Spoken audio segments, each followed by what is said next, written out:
Hi everyone and welcome. This tutorial covers the preparation you'll want to complete before replacing your Apple, Google, or Samsung phone. It assumes you've already picked out your hardware and want to prepare for replacing the stock operating system. Also, you'll hear me mention some specific service providers.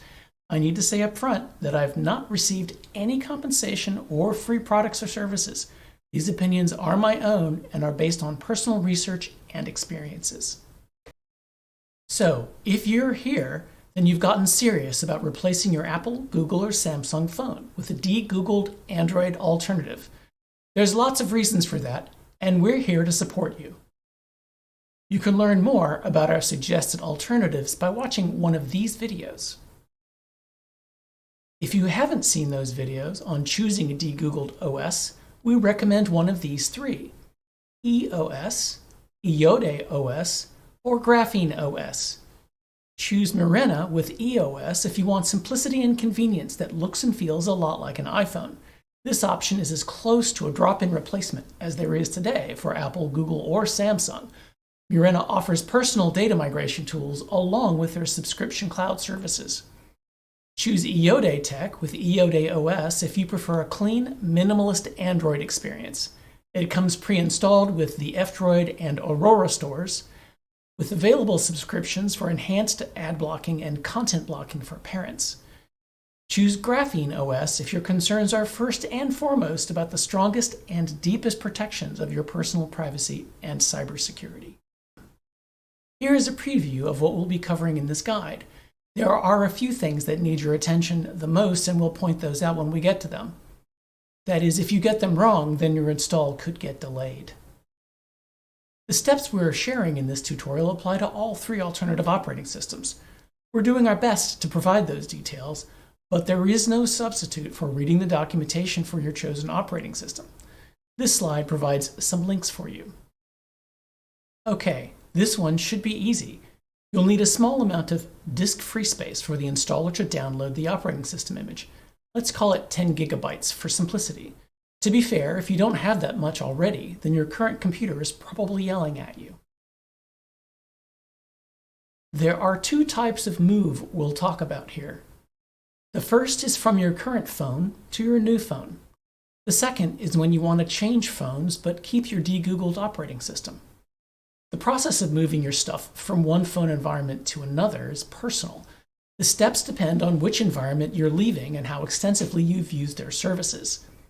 Everyone wants you to pay rent, a subscription, because money. So they lure you with a free storage plan that just sort of works for a while. So maybe you have a lot of stuff to move. That means we can't provide detailed guidelines that work for everyone.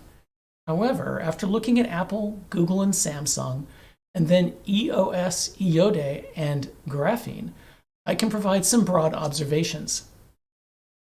Apple and Samsung have the same essential backup services: files, photos, and settings. Google provides a lot more back-end services like documents, spreadsheets, and slides.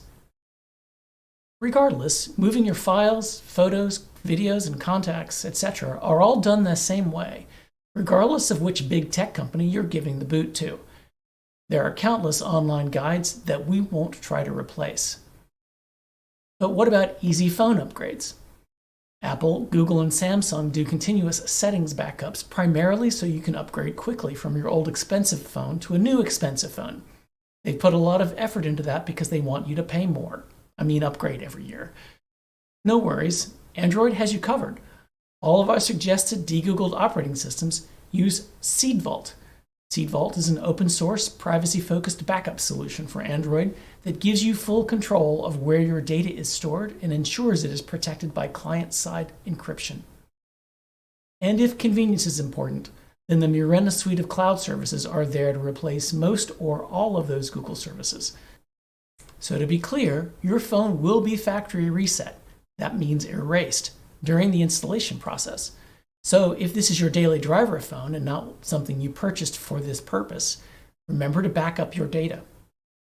On the other hand, if you decided to reduce stress by using a different phone, then you should be good to go. And apologies to any iPhone users, you don't get a choice about reusing your phone, so you had to acquire something new. Restoring your data will also be manual, but if you're choosing to try Murena, they have tools to help you with the data movement. If you've done all these preparation steps, then the whole process should require an hour or less for a complete install and initial phone setup. If you prefer to spend the afternoon starting from scratch without this prep, then you should set aside more time. You should also ensure that your phone has at least 50% battery before installing a new operating system, preferably a full charge. That said, your phone will be attached to a host computer that should also supply plenty of electrons. Okay, this is one of the things to pay specific attention to. The installer and host operating system will be taking care of the hard parts for you because we're taking the easy mode installation, not the command line foo with tools. Each degoogled OS has some restrictions for that easy mode.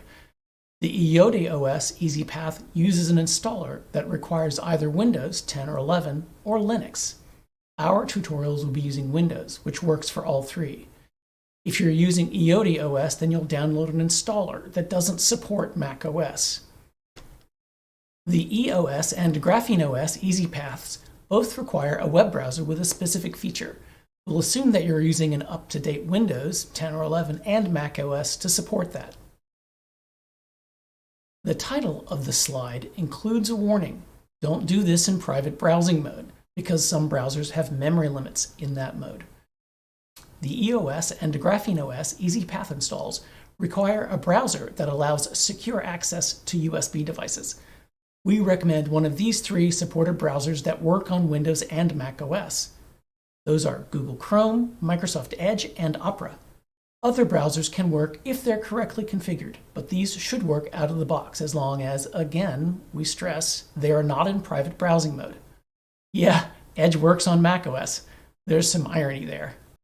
For simplified technical reasons, and for the sake of yet more irony, we recommend using the Google Chrome browser to complete your degoogle fest, but Edge or Opera will work just fine.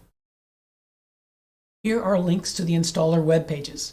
The ICYMI OS link is a page with buttons for downloading the Windows or Linux installer executable. To be honest, I expect ICYMI to catch up to the web page installer vibes soon because it works so well.